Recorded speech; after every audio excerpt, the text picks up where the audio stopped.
ગણપતિ બાપા, તમે એકલા અલગ કેમ દેખાવ છો? હું તમને એક વાત પૂછું? પૂછ પૂછ બેટા, શું પૂછવું છે?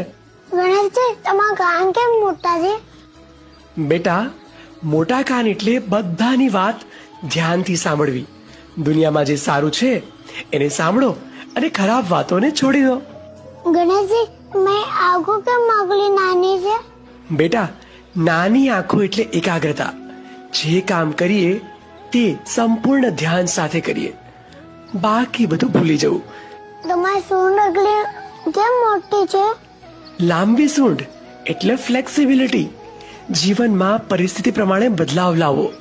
નાની મોટી દરેક વસ્તુ પહોંચવા માટે સક્ષમ થવું. ગણેશજી, તમારું પેટ કેમ મોટું છે? બેટા, મોટું પેટ એટલે સહનશીલતા. જે મુશ્કેલી આવે એને શાંતિથી સહન કરીને આગળ વધવું. ગણેશજી, એમાં એક જ દાંત કેમ રાખ્યો છે? બેટા, એક દાંત એટલે ત્યાગ. જીવનમાં સાચી વસ્તુ માટે ક્યારેક આપણે થોડું છોડી પણ દેવું પડે. અરે વાહ, હવે સમજાયું. તમે તો અમને જીવન જીવવાનો સાચો રસ્તો બતાવ્યો છે.